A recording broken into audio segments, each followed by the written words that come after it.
Breaking bad habits is kind of like leveling up in a video game. It's not always easy, but it's totally doable if you have the right strategy and mindset.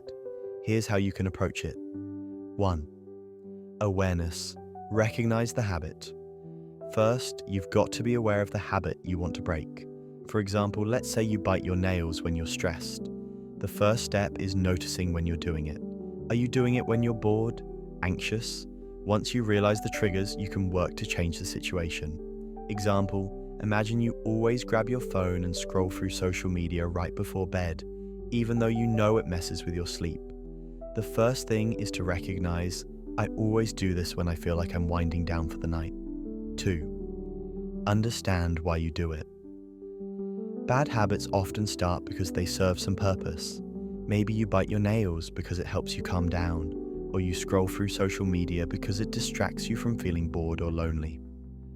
Example, if you stay up late watching shows or scrolling, maybe it's because you're using it as a way to escape or avoid thinking about something in your life.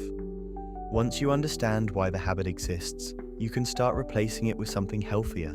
Like, if you're biting your nails because you're stressed, maybe you could try squeezing a stress ball or doing deep breathing exercises.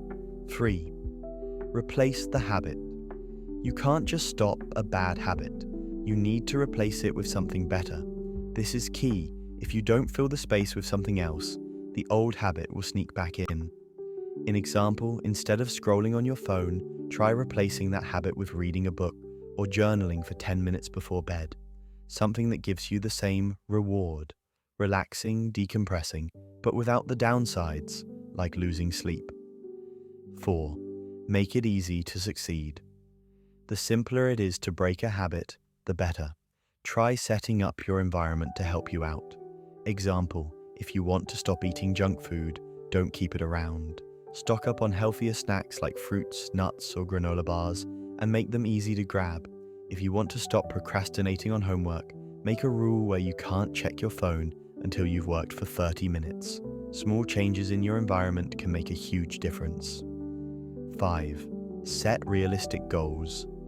Trying to break a bad habit cold turkey doesn't always work. It's better to make gradual progress. Let's say you're trying to stop biting your nails. Instead of saying, I'll never do it again, aim for smaller goals like, I'll go 2 days without biting my nails. Once you hit that goal, keep going. Example, if you're trying to cut down on sugary drinks, start by switching 1 soda a day to water or herbal tea. Then, as you get used to it, make it 2 sodas, then 3, and so on. 6. Stay accountable. Tell someone you trust about your goal. It can be a friend, a family member, or even a mentor. When you know someone's checking in on you, it adds extra motivation to stick with it. Example, if you're trying to break the habit of overspending on impulse buys, maybe tell a friend, I'm trying not to buy anything I don't absolutely need for the next month, and ask them to hold you accountable. 7. Be kind to yourself. Don't beat yourself up if you slip up. Breaking a bad habit isn't about being perfect, it's about progress. If you make a mistake, don't throw in the towel, just get back on track. Example, maybe you went a week without biting your nails, but one stressful day you catch yourself doing it. Instead of feeling bad, acknowledge the slip-up, learn from it, and keep moving forward. In short, breaking bad habits isn't a one-time thing, it's a process. Think of it as building a new version of yourself, one step at a time. The key is being consistent, patient, and forgiving with yourself. Eventually, the new, healthier habit will start to feel natural.